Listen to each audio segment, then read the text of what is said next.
Lawmakers, educators, and childcare providers packed a hearing in York County, all focused on a major issue. So for us, affordability is everything. We rely on a lot of our state contracts to be able to fill that gap between what tuition provides and the real cost of care.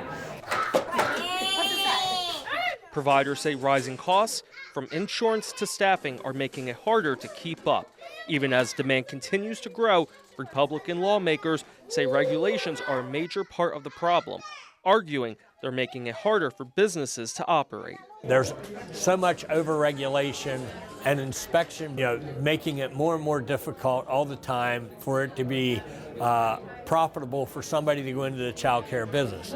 And they warn when child care isn't available, it doesn't just impact families, it hurts the workforce. If you have no one to watch your child, how are you going to work if you don't have a backup? Lawmakers hosting the hearing say they are now looking at possible changes, including reworking education requirements and other rules. So the biggest takeaway that I took from today is that we have a very over-regulated child care industry. Clunk says the goal is to lower costs without sacrificing safety.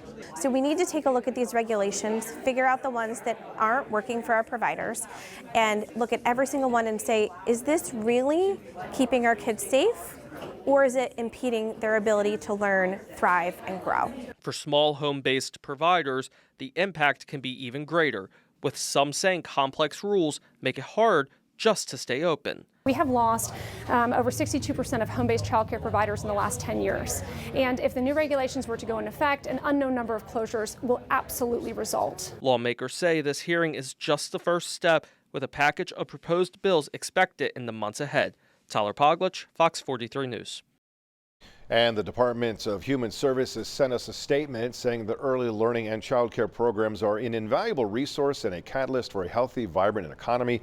Officials add the state's child care recruitment and retention program is helping to support providers, and the governor's proposed budget aims to make care more affordable and available for Pennsylvania families.